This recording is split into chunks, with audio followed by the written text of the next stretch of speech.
قانون عادت. عادت اون ویژگیه که در شما مستقر شده.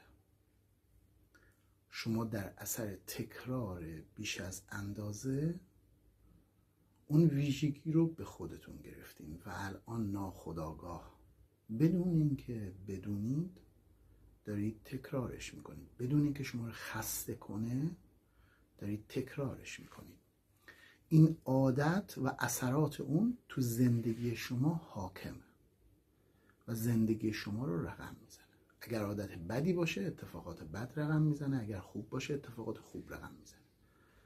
برای ایجاد یک عادت خوب در نتیجه نتایج خوب باید چی کار کنیم؟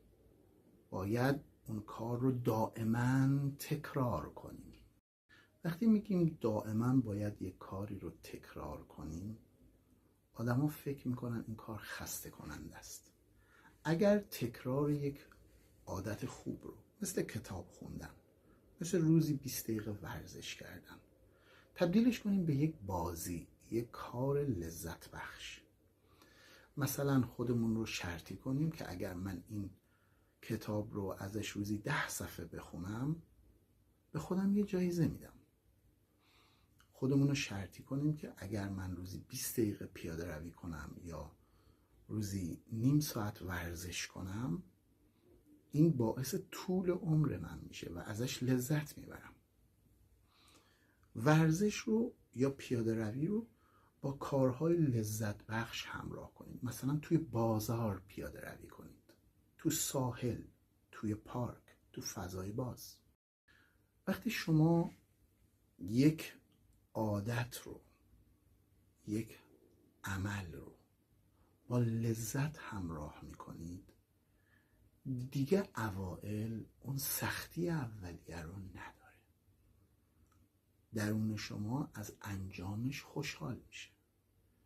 ببینید وقتی شما وارد مهمانی میشید که لذت بخش، ساعت ها هم اگر بگذره شما احساس نمی کنید.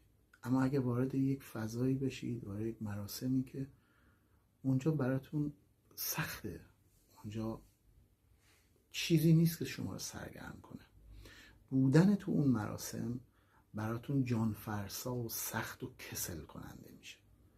اگر میخواید کارهایی که براتون سخته آسون بشه اونها رو تبدیل کنید به سرگرمی، یعنی طوری اونها رو انجام بدید که سرگرمتون کنه، لذت ببرید ازش.